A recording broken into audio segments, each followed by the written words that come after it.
Hi everyone, this is Wade again in South Bend, Indiana. I wanted to do a quick video for you to show you what I did to install a fish finder to my Jackson Kayak Big Tuna. A couple things is picking out the fish finder obviously is the biggest decision you make. I went with this Lowrance Elite 5.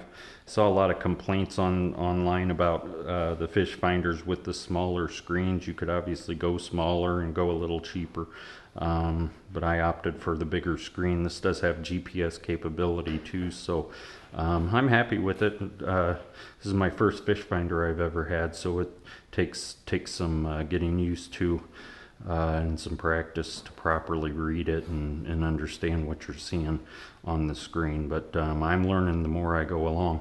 What I did here was from rammounts.com.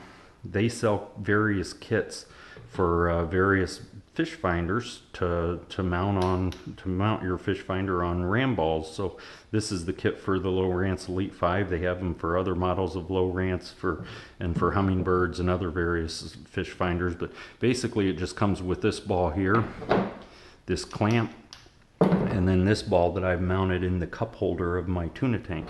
So to install that, you basically just clamp that one on, and then tighten it, and you got your fish finder there. I like the fish finder position between the legs, but you could mount it on any ball on the side of your boat or put it wherever you wanted to do it. I opted for the cup holder because I didn't really use the cup holder much to begin with. This is how it would set in the solo position when the seat is here. If I have two people in the boat and I'm fishing in the rear position, what I would do is simply turn the tuna tank cover so that the ram ball would be located in this position. That way I'm still the screen and the controls are still within reach. So seemed like a good solution to me to have it right in between the legs and instead of another thing hanging off the side of my boat. For the cords, basically I just ran the cords through the existing bungees and fixtures on the boat. You obviously need to leave yourself enough cord to so you can mount it in different positions. So and the cord just plugs into the back of the fish finder. What happens with the fish finders when they sell it to you is it seems like you're not given enough electrical cord, but you're given way too much transducer cord. So these two cords here, one is electric and one is the transducer cord.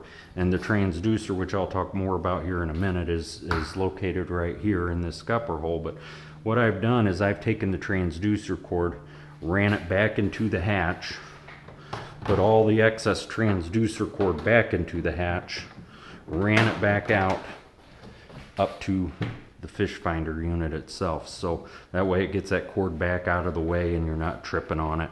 Then I just put some zip ties in there to tighten it all up. Now I didn't have enough electric cord to run it back to the hatch, so I had to splice together an extension of the electrical cord right here and then run it back to the hatch. So in the hatch would be the battery. I bought this little 12-volt battery.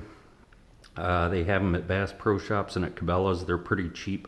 This battery right here, probably about $25, and I can be out on the lake for 4 hours running that fish finder nonstop, and when I come back in I'll still have about 80 to 85% of the charge left. So this little battery should be more than sufficient to run your fish finder for a whole weekend, I would think. But basically the cords come back into the hatch.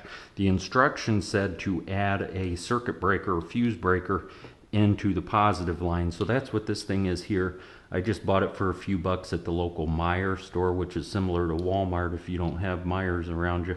But what happens is there is a little car fuse in there, 3 amp, and if water gets introduced to the system or if there's some sort of electrical surge, then this fuse would blow and would help protect your the electronics of your fish finder. So hopefully your fish finder won't blow up. So that's right there. Obviously you just plug the positive into the positive, the negative into the negative. and put your battery back in the hatch, and you got your power to your fish finder. Just that simple. Now, for the transducer, there's a lot of different options as far as where you can mount the transducer. Rammounts.com does sell fixtures like this for transducers that would basically mount to a ram ball and hang off the side of the boat into the water and put your transducer down into the water that way. It's not like this. This is the ram mount for the GoPro camera, but it would be similar in nature. I just didn't want anything else hanging off the side of the boat, so I opted not to go that route, although you do have that choice available. If you have a trolling motor like I do, you can also mount the transducer to the bottom of the trolling motor itself. The problem with that is that, you know, when I get off the lake, I want to be able to just remove that trolling motor and the motor mount, throw it in the car, not worry about having to unhook and hook the transducer and hook it back up every time. So I want to keep everything as separate as I possibly can. That way it makes it easier to when I get in and out of the lake. So what I opted for the transducer was Lowrance sells a kit to mount the transducer in a scupper hole. This is about 35 bucks. It doesn't come with much, but it solves the problem. So it was pretty easy to install. It took maybe 15-20 minutes. Basically, this is just a cover face, and right below there is a nylon rod that extends down through the scupper hole, and then the transducer, which I'll show you in a minute, is attached to that. This fits pretty good. It doesn't fit quite as well as I think it's supposed to, though. It's more designed for a circular scupper hole, where these scupper holes are more oval in shape. So doesn't quite fit as good as it's supposed to, but it still fits, and it's on there pretty solid. I don't have any problems with it moving around. Now, before I go to the bottom of the boat and show you the transducer, notice that I picked this scupper hole here versus this scupper hole here, and there's a reason for that. Is when you use this scupper hole mount, and I hope you'll be able to see okay from the bottom of the boat.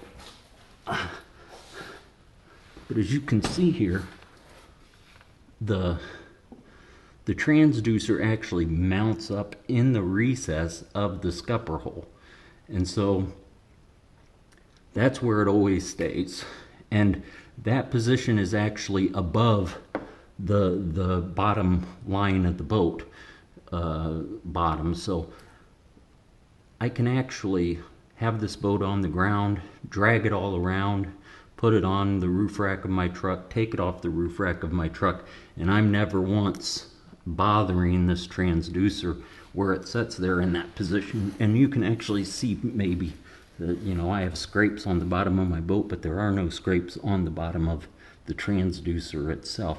Now, I could have put it back in that rear scupper hole position.